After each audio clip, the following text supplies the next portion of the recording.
Hello students, बच्चों आज का जो हमारा टॉपिक है वो कार्य के आधार पर जो मेरिस्टेमेटिक टिश्यू है उसके टाइप्स के ऊपर है कि मेरिस्टेमेटिक टिश्यू यानी विभ्योतक ऊतक है कार्य के आधार पर कितने प्रकार का हो सकता है। तो बच्चों कार्य के आधार पर बेस्ड ऑन फंक्शन कार्य के आधार पर जो मेरिस्टेमेटिक टिश्यू है विभ्योतक ऊतक है वह 3 प्रकार का हो सकता है।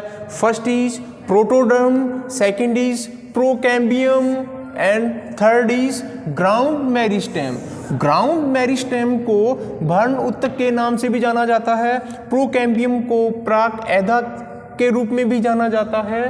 बच्चों अब जो प्रोटोडर्म है इनके कार्य क्या है, प्रोकैम्बियम के कार्य क्या है और ग्राउंड मेरिस्टेम के कार्य क्या है।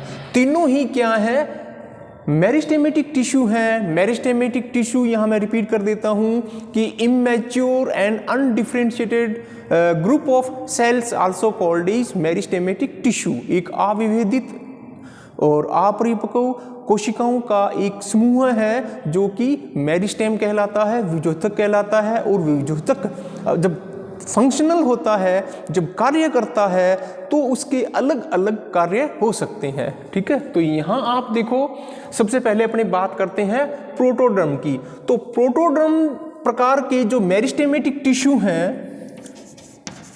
मेरिस्टेमेटिक टिश्यू प्रोटोडर्म प्रकार के जो मेरिस्टेमेटिक टिश्यू हैं इनका मेन फंक्शन क्या है, मुख्य कार्य क्या है, फॉर्मेशन ऑफ एपिडर्मिस यानी बाह्य त्वचा यानी एपिडर्मिस का निर्माण करना प्रोटोडर्म का मुख्य कार्य है। बच्चों इसी प्रकार जो प्रोकैम्बियम है उसका मुख्य कार्य क्या है, जाइलम और फ्लोएम, कौन से, प्राइमरी जाइलम और प्राइमरी फ्लोएम का निर्माण करना।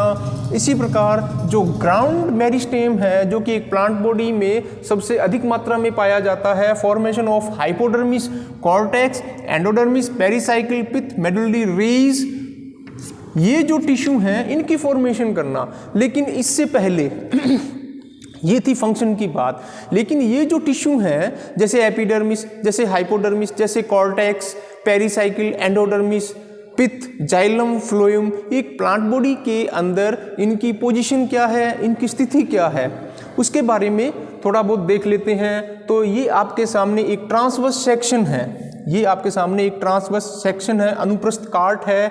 इसमें अगर बाहर से भीतर की तरफ लेयर्स या टिश्यू को देखें तो सबसे outer most of the layer also called is epidermis.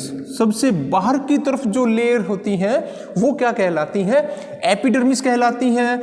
और एपिडर्मिस के जस्ट नीचे हाइपोडर्मिस कहलाती हैं। बच्चों एपिडर्मिस की जो सेल्स हैं इनकी जो विशेषता है एक दूसरे से कॉम्पैक्टली अरेंज, एक दूसरे के बिल्कुल पास स्टिक चिपकी हुई मिलती हैं।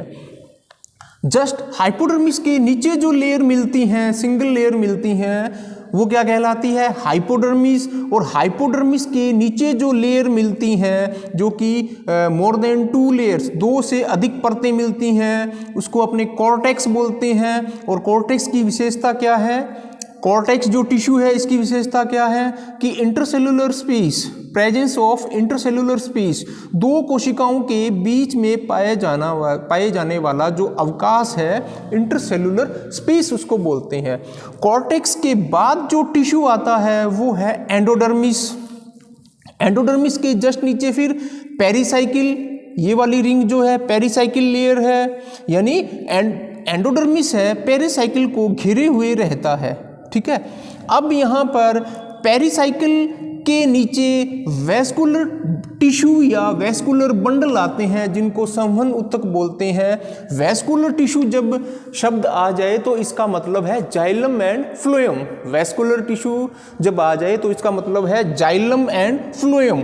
तो एक जाइलम और उसके बाद फ्लोएम, जाइलम उसके बाद फ्लोएम। तो रूट और स्टेम दोनों में जाइलम और फ्लोएम की कंडीशंस अलग अलग हो सकती हैं। यहाँ सिर्फ मेरा मेन उद्देश्य क्या है कि ये जो टिश्यू हैं जिनकी फॉर्मेशन ये कर रहे हैं प्रोटोडर्म, प्रोकैम्बियम, ग्राउंड टिश्यू, इनके द्वारा जो टिश्यू बनते हैं उनकी पोजीशन क्या है, उनकी स्थिति क्या है, ठीक है।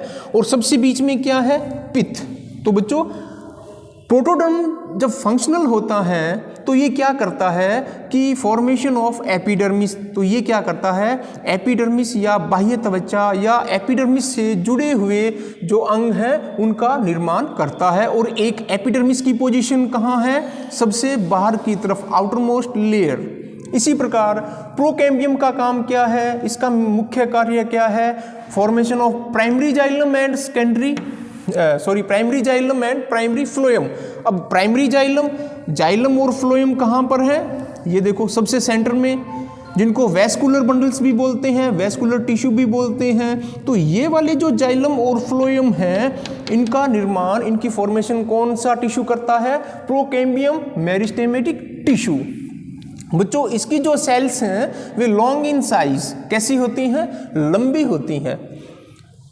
नेक्स्ट ग्राउंड टिश्यू, जो कि एक प्लांट बॉडी के अंदर जिसकी मात्रा सबसे अधिक मिलती है। अब इसके क्या क्या कार्य हैं, formation of hypodermis, cortex, endodermis, pericycle, पित्त, मेडुलरी रेज।